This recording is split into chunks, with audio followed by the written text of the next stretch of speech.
Hey everybody, it's Trevor. I am currently hanging out in Portland, Maine, outside the softball facility where my 12-year-old is practicing tonight. So I thought I would just take the opportunity to just do a video, share some thoughts with you. It is almost 2020, and I have been pretty much obsessed over the past month with a concept that's rolling around in my head, which is called Man Up to Cancer. And this is basically, I'm calling this a mission and a mindset. And it's all about empowering men and the people who care about them to face cancer with integrity and open minds and fierce love. So let me step back and tell you just a brief introduction about myself. I'm Trevor Maxwell. I'm 43, live here in Maine, have an awesome wife and 2 teenage daughters. And I've been living with stage 4 colon cancer since March of 2018. So the fight continues. I'm hoping that 2020 is going to be my year to say that I'm going to get to cancer free. That's the plan. So this whole Man Up to Cancer thing, as I started getting into the world of patient advocacy and connecting with other patients and other resources out there in the colon cancer community, there was a pretty shocking gender gap. About 75% of the people that I connected with were women. There are either women patients or women caregivers who were seeking help or resources or to find treatment options for their husbands or their brothers or other male men in their lives. And it just, I didn't know what was going on. I was like, where are the men? Where are the men at? Why are they not seeking their own help? And too many times what I would hear is, well, my husband doesn't want to deal with this. He's ignoring it. He's isolating, just basically checking out. And that was something that I heard a lot and also started, doing my own reading about in terms of, gender reactions to coping with cancer.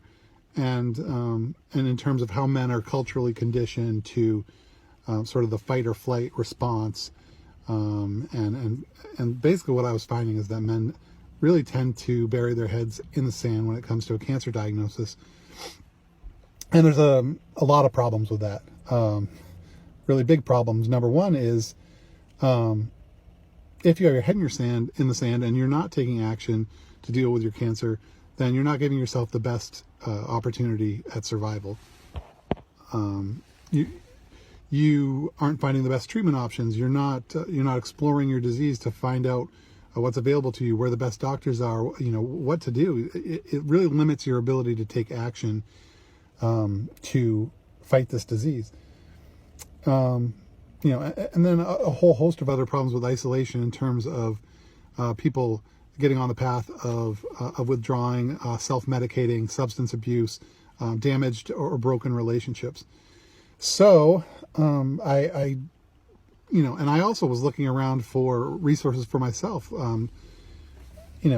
Certain, if there were guidebooks or tips or advice from other men in terms of being a husband or being a dad, going through cancer, and there just wasn't much out there. So I'm trying to wrap my brain around this concept of Man Up to Cancer in terms of how can I best fill this gap and provide resources for the men out there and the people who love them. So I think what I'm really focusing in on is, number one, is a book for sure. I'm a former journalist. I've been a writer all my life. The chapters for this book really I have a full outline going. I'm well into the writing of it, and it's coming so easily, and I think it's going really well. And so I'm very excited about that. And basically the book is going to be some sharing about my own story and some insights about what I've learned from my own path, but also just mostly about other men and what men go through, and some of the challenges specific to being a man facing cancer, sort of get into the mindset there. So that the book is happening for sure. And then I'm just also thinking about launching a website, some social media, some content, just continuing to do some content around the concept of Man Up to Cancer. I've started blogging about it on the site that I currently have now. And I'm just really going with this concept. So I did want to share with you 3 principles of the Man Up to Cancer concept as I sort of prepare for putting this all out there in 2020. The first concept is basically don't isolate, don't withdraw, take action. Make sure that you are reaching out and being part of a community.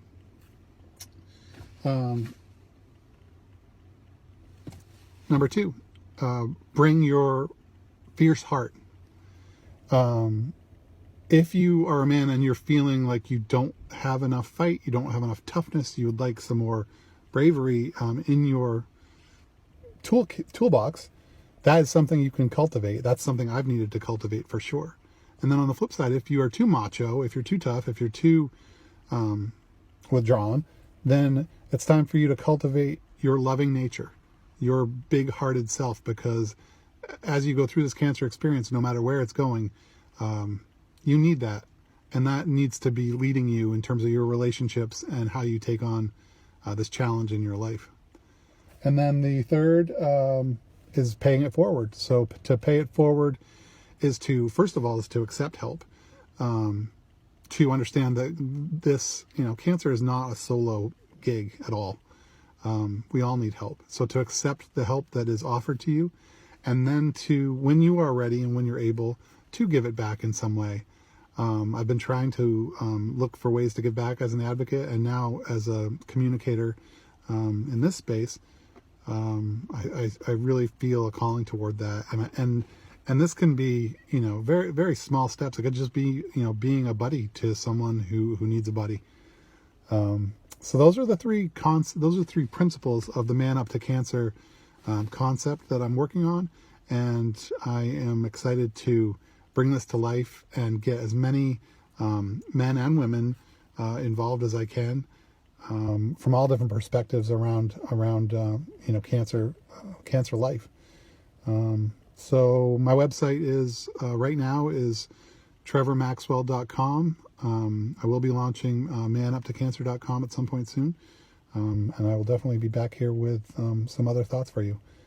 So check out my website, and please be in touch with me if you want to collaborate on this or share some thoughts. I would love to hear from you. All right, bye.